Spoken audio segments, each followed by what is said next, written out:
आज हम एक बहुत ही सेंसिटिव और दिल को छूने वाले मुद्दे पर बात करेंगे जो रविवार को उत्तर प्रदेश के संभल जिले में हुए एक दर्दनाक घटनाक्रम से जुड़ा हुआ है। मंदिर मस्जिद का विवाद फिर से चर्चा में है और इसके परिणाम स्वरूप 3 लोगों की जान चली गई।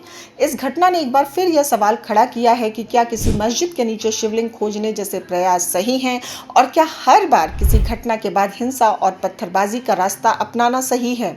सवाल और भी हैं पर जवाब किसी के पास नहीं है। बाबरी मस्जिद के बाद लगा कि अब और नहीं, पर काशी और मथुरा पर विवाद शुरू हुआ और अब संभल। सवाल ये भी है कि इतनी जल्दी कोर्ट प्रोसीडिंग्स और सर्वे, इतने सेंसिटिव मामले को क्या ऐसे हैंडल करना सही। चलिए इन सवालों के जवाब तो समय के साथ मिलेंगे, पर क्या है पूरी घटना आपको बताते हैं। पश्चिमी उत्तर प्रदेश के संभल जिले में रविवार की सुबह शाही जामा मस्जिद के सर्वे के दौरान हुई हिंसा में 3 लोगों की जान चली गई। भड़की भीड़ ने कई गाड़ियों में आग लगा दी। पुलिस ने भीड़ को नियंत्रण में करने के लिए आंसू गैस के गोले छोड़े और लाठीचार्ज किया।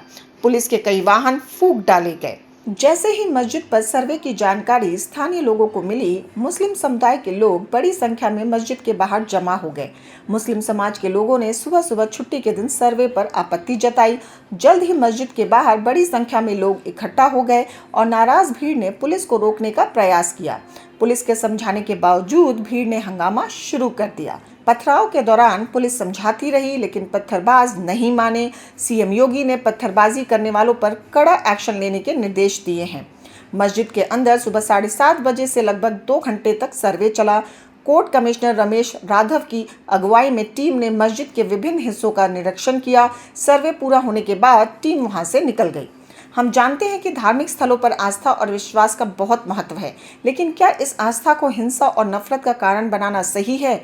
जब हम किसी मस्जिद के नीचे शिवलिंग खोजने की बात करते हैं तो हम ये भूल जाते हैं कि ऐसे विवाद समाज में असमंजस और भय पैदा करते हैं, और जब मुसलमान पत्थरबाजी और हिंसा करते हैं तो ये केवल समाज को और ज़्यादा तोड़ता है और परिवारों को अपनों से छीन लेता है। रोते हुए परिवारों की तस्वीरें हमारे दिलों में हमेशा रहती हैं। हमारे समाज में शांति और समझ की सबसे ज़्यादा ज़रूरत है। हमें यह समझने की आवश्यकता है कि हर विवाद का हल हिंसा से नहीं बल्कि बातचीत और समझदारी से होता है। अगर हम हर बार किसी धार्मिक विवाद पर पत्थरबाजी और हिंसा का रास्ता अपनाएंगे तो इससे समाज में अस्थिरता ही पैदा होगी। हमें एक दूसरे का सम्मान करना होगा, तभी हम समाज में वास्तविक शांति स्थापित कर पाएंगे। संभल में जो घटना घटी वह हमें यह याद दिलाती है कि हम सभी का पहला कर्तव्य मानवता और भाईचारे के प्रति जिम्मेदार होना चाहिए। हमें अपनी आस्थाओं के बीच सम्मान और शांति की भावना को प्राथमिकता देनी होगी। अगर हम शांति से बात करें तो हम किसी भी विवाद को सुलझा सकते हैं। हमें नफरत और हिंसा से ऊपर उठकर एक दूसरे के साथ प्रेम और समझ से पेश आना होगा।